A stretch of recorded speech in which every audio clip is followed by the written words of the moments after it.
Welcome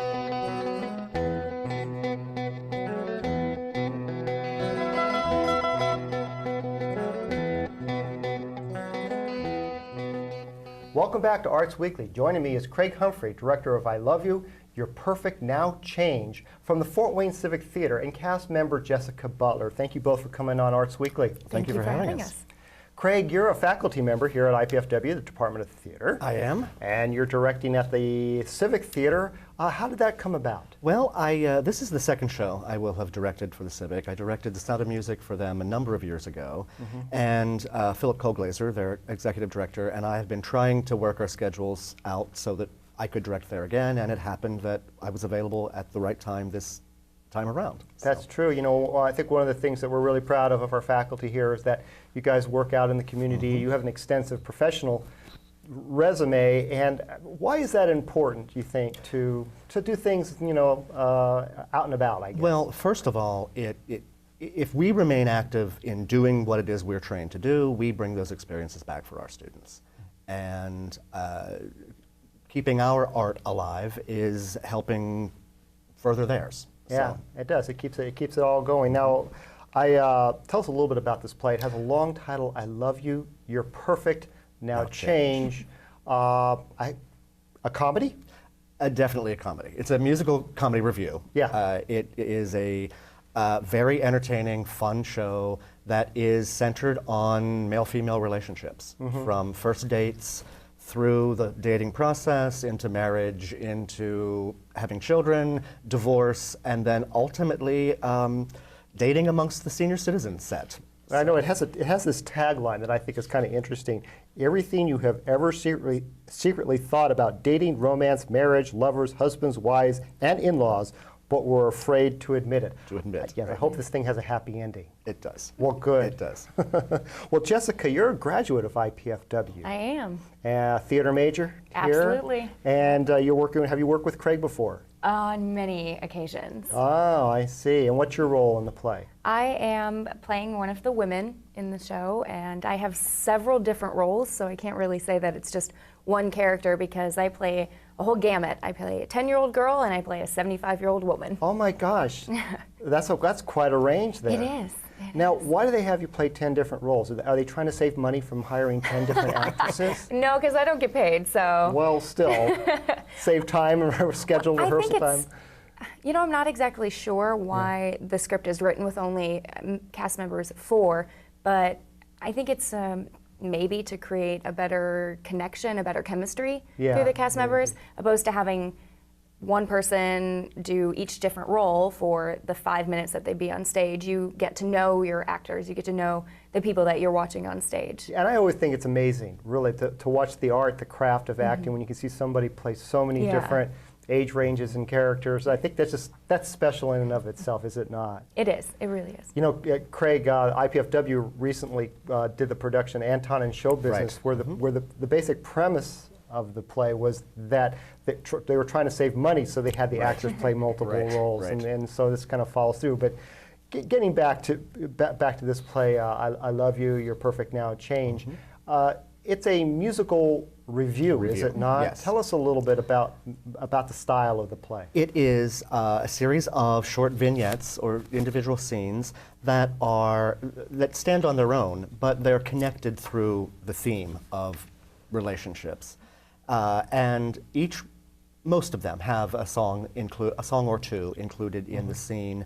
And they reflect a wide range of musical styles. There's a tango number, there are 2 50s style numbers, there's a parody of operetta, and it just goes on. It's all an entertaining, funny look at relationships. There are lots of different kinds of music. You're actually, Jessica, this play is going to be at the Fort Wayne, the Allen County Museum. I'm sorry, at the library. Yes. Can't say it. It's a long title, Fort Wayne Allen County Library. Yep. Yes. And which they have this wonderful theater downstairs. And why is it there? Well, normally the Civic Theater's at the Arts United Center, is it not? Right. Yes. This is part of what the Civic calls their second season, and they're Civic Off Main, and they do usually 2 or 3 shows in the library space.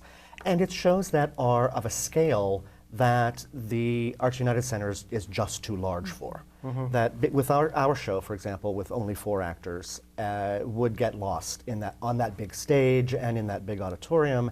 And the library space affords the ability to have a much more intimate relationship with the cast, the show, and the audience. Yeah, I like seeing shows down there.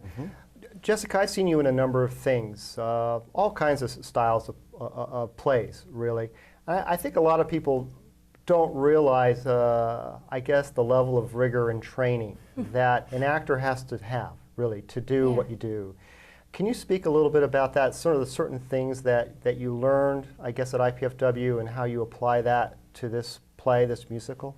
Well, acting is really just everyday life, but in a heightened sense. And so what is important to me is to make sure that whatever character I'm playing and whatever character choices I make, like how the character is going to speak or walk or even sing, that's something that could really happen in real life, because that makes it relatable. And if I'm something so crazy playing just an average everyday woman, then it's not as believable. So for me, it's making it like everyday life, but just a little bit more heightened to make sure that I can connect with an audience member. When you say connect, to what degree do you need to connect with yourself? I mean, to what degree are you, Jessica playing, Kate and Taming the Shrew, and is acting really pretending to be somebody else? Well, yes and no. It's a very fine line, because I will always be Jessica Butler playing the role of whomever. I'm never going to be Craig Humphrey playing the role of whatever character I am. So I'm always going to be myself. So everything that you have learned through your life will be applied to your character. But you take on different traits, like I said, the voice, how a person walks, maybe even a gesture, or their pitch in their voice. All of those things can influence how you act, and that is how you differentiate between different characters. Has there ever been a part that you said, I just don't think I can do that part, it's just not in me, and so you didn't audition, or you felt that? Not really. I wasn't raised to just kind of give up that easy, so I look at roles that are challenging a little bit more seriously than I would a role that isn't as challenging. So well, that's good. I think it's fun to play those roles. Yeah. In this show, I have to play a 75-year-old woman, and obviously that's I'm not close to that. And finding the character voice and the way that actress is, or that character is supposed to walk and speak is difficult, and it's a challenge, but I like it. It's a fun challenge. Well, I've seen you perform anything from Shakespeare to musical theater, quite an array. And we know this, being in the theaters, there are not a lot of people that do both. There are some, but some kind of do one of the. But for you, Jessica, what do you prefer, or do you have a preference at all? I love acting. I really do. I love singing as well, but if I could pick, I would choose a role that has a little bit more acting. It's more difficult acting. Now, the best thing would be difficult singing and acting all combined in one, but I really, really like acting. And let's not forget dancing. Everybody's trained in all 3 of those, which makes it just, an unbelievable amount of training that people need to have to get up there on stage. But Craig, getting back to you, there are 3 other cast members. It's a small cast. Who do we have in this play? We actually have this, as it turned out, purely by chance, the entire cast has IPFW connections. One of our, Alexandra Maxwell, the other woman in the cast, is an IPFW graduate from the communications department. And James Velez, who is man number 1, is currently finishing his theater degree at IPFW, while he is also employed by IPFW in the special events office. And Ethan Baer was a student in our department for 2 years, and has since moved on to do other things, but he is also in the show. So all 4 of our cast and the director have IPFW connections. So. Oh, wow. So I guess you cast people you're used to working with. Well, actually, I have worked with all but Alexandra. I had not worked with her in the past, but it had really more to do with these were the right people for this show. And it just so happened that we all had the IPFW connection. But when you're casting, you send out an announcement, and everybody shows up at the Civic Theater on a particular day. How do you, as a director, know that that's the one that you can work with? Or how do you make that determination? Well, you never really know. I mean, unless you've worked with someone in the past, as I had with, as I said, Jessica, James, and Ethan. But you never really know, but you get a sense from asking the right questions at the audition and maybe asking for a few changes in what the actors are giving you to see if they're willing to take direction and where they go with that. But for me, often it comes down to a gut instinct. Yeah, they And say I that, really can't explain that. Is it true that they say that casting is like 90% of directing? Yes. If you cast correctly, you got, that's, yeah. Right. Well. It is. I think it's the hardest part of directing a show. For me, it's some of the most fun, however. I enjoy going into auditions. I mean, actors hate it, but Yes, Well, we you get to do. sit there and say, oh, okay, enough, next. right. Well, Jessica, you have quite an accomplished background. You were Miss IPFW here. We're very was. proud of that. And Miss Fort Wayne as well. And I think Miss Northeast Indiana? Yep, that was my first title. So you've done all that, and now you're coming back to work here. I am. Tell us a little bit about that. Well, on Monday, the 21st, I start my new job as the Assistant Director of Alumni Relations. And I'm very excited about that. It's a brand new position, so what I'll be doing is a little bit up in the air right now, but I'm really happy to be coming back and giving back to the university that gave so much to me. Oh, that's a nice thing to say. You know, it is a young university. It is. And we're just beginning to sort of develop alumni. You know, Yeah. so we haven't been around 100 years. In fact, we're going to be around 50 years in Exactly. 2014. Yep.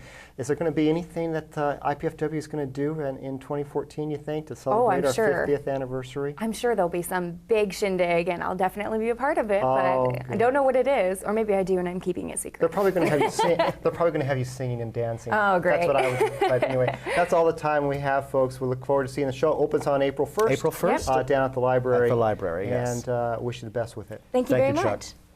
For more information about the Fort Wayne Civic Theater and how you can get tickets, visit fwcivic.org or call 424-5220.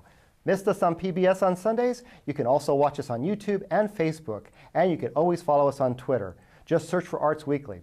Arts Weekly can be seen Tuesday through Thursday on College Access Television.